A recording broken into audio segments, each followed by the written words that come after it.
I like having the scripture at the end. I think we'll continue with that format. You know, this world is not without the greatness of God being revealed. I am sure that even in your world, meaning your life and all that is in and around it, you too have witnessed the power of God at work.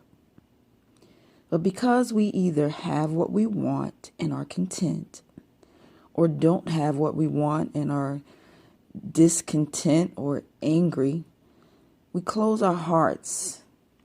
And the question, what would you have me do in response to you showing yourself, does not echo and fades as we continue on as usual. Wrong answer. Responding at the first sign is the best path to freedom.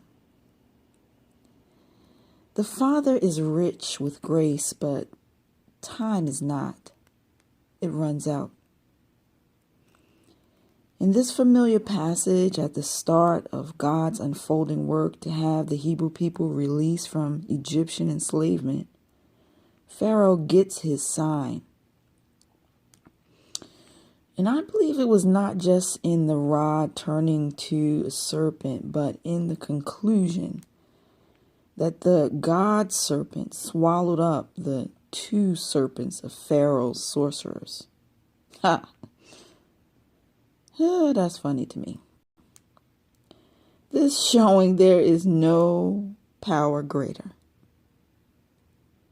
Thing is, the 10 signs after that Pharaoh got were all exceedingly more consequential. Respond at the first or third, but don't keep putting off your response to the question. The question, not what will you do for me, God, for me to believe in you, but what would you have me do in response to your power I have seen displayed? Exodus 7, verses 6 through 13. So Moses and Aaron did this. They did just as the Lord commanded them. Moses was 80 years old, and Aaron 83 when they spoke to Pharaoh. The Lord said to Moses and Aaron, when Pharaoh tells you, perform a miracle. Tell Aaron, take your staff and throw it down before Pharaoh. It will become a serpent.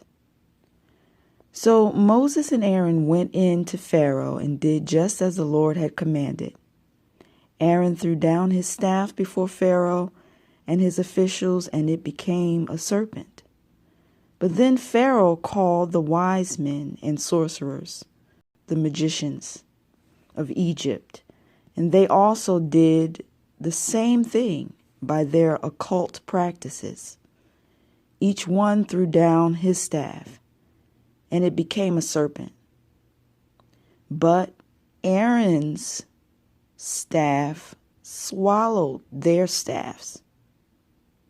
However, Pharaoh's heart was hard, and he did not listen to them, as the Lord had said.